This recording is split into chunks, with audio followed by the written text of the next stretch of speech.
Mais uma vez, agora viemos na senda do outro vídeo e da sugestão que fomos colocado agora, que é para falar sobre as obrigações alimentares. A obrigação de prestar alimento, né? Obrigações alimentares, que é obrigações alimentares relativamente ao cônjuge, companheiro de união de fato e de união polígama e a mãe solteira. Então, a lei já reconhece isso, a lei da família, nós temos o artigo 429, que é a lei 22/2019, de 11 de dezembro. No artigo 29 diz o seguinte: princípio geral. Na vigência da sociedade matrimonial ou da união de fato, os cônjuges ou os companheiros de união de fato são reciprocamente obrigados à prestação de alimento nos termos do artigo 101 da presente lei. Então, o artigo 101 da lei da família fala sobre o dever de assistência. O dever de assistência importa aos cônjuges a obrigação de prestação de alimento, de contribuição para as despesas. Então, estamos a dizer que entre os cônjuges estão aqueles que casaram, casaram tradicionalmente ou civilmente, mas se for tradicionalmente, este casamento tradicional foi transcrito para o civil. Esses são cônjuges. União de fato são aqueles que não casaram, que vivem depois daquelas cerimônias tradicionais, apresentação e tudo mais, estão a viver juntos. E passam 3 anos, logo adquirem um estatuto de união de fato. Ou também podem ir por via administrativa, que é o registro. Então, estamos a dizer que essas pessoas, entre ambas, há uma obrigação legal na prestação de alimento. E também, em caso de separação, como diz o artigo 430, ainda existe a obrigação de alimentar aquele que não foi o culpado, tanto o companheiro que não foi culpado pela separação ou o cônjuge que não foi culpado pela separação. Mas para tal, terá que provar de que não tem condições, não trabalha, não faz negócio, não tem condições para conseguir fazer alguma atividade e se alimentar.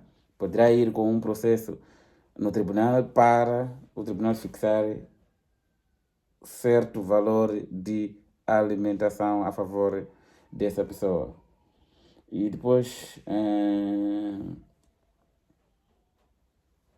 também fala a questão enquanto a perca de vida.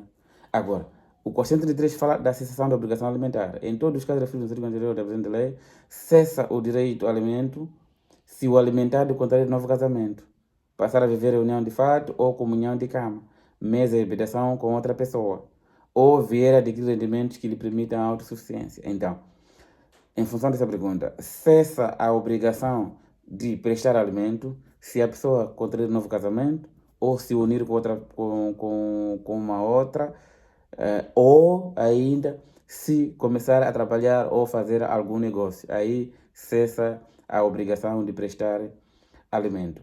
Agora, a obrigação de alimento não para só aqui, porque já falamos no outro vídeo sobre os menores, e também vai aos parentes, que é o artigo 435 da Lei da Família, que diz: a obrigação alimentar dos parentes. O direito a alimento é recíproco entre descendentes e ascendentes. Ou seja, os filhos, quando os pais já não têm condições de adquirir dinheiro para se alimentarem, então os filhos têm a obrigação de prestar alimento aos pais. E pode os pais ir com o processo no tribunal a obrigar seus filhos para prestar alimento. Então, é de lei. Embora que nós já temos esse hábito de cuidar dos nossos pais, de cuidar os nossos pais, sim, os nossos familiares, mas aqui existe uma obrigação legal. Mas para tal, é que a pessoa que necessita de alimento não tenha condições de os adquirir. E também, para além dos pais, as descendentes são os pais, também essa obrigação alimentar vai para os irmãos. Artigo 416, que diz: o direito a alimentos é recíproco entre irmãos, independentemente de serem filhos do mesmo pai ou mãe. O importante é que sejam irmãos. Se forem irmãos da parte de pai ou da parte de mãe, há a obrigação da prestação de alimento. Mas, claro, a condição sempre é a mesma, de o irmão não ter condições de prover os seus elementos, ou seja, não ter condições de conseguir dinheiro para comprar comida, vestuário, para viver, para pagar a renda de casa, se for o caso, por aí. Então, nesses casos, o irmão pode processar o outro irmão de modo que ele preste ele preste alimento. Para tal, terá que justificar essa condição. E pior ainda se o irmão for menor de idade e na idade escolar. Aí acho que vai ser mais fácil. E também, para além dos irmãos, a obrigação alimentar vai até os tios, os primos, que é até ao 4º grau. Primos, sobrinhas, sobrinhos, sobrinhas.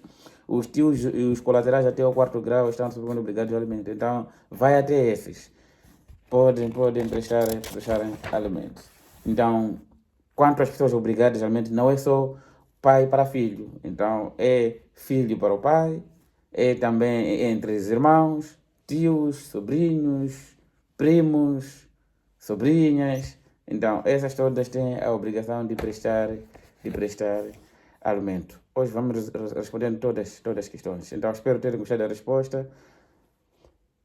E não se esqueça de se inscrever e compartilhar os vídeos. Muito obrigado.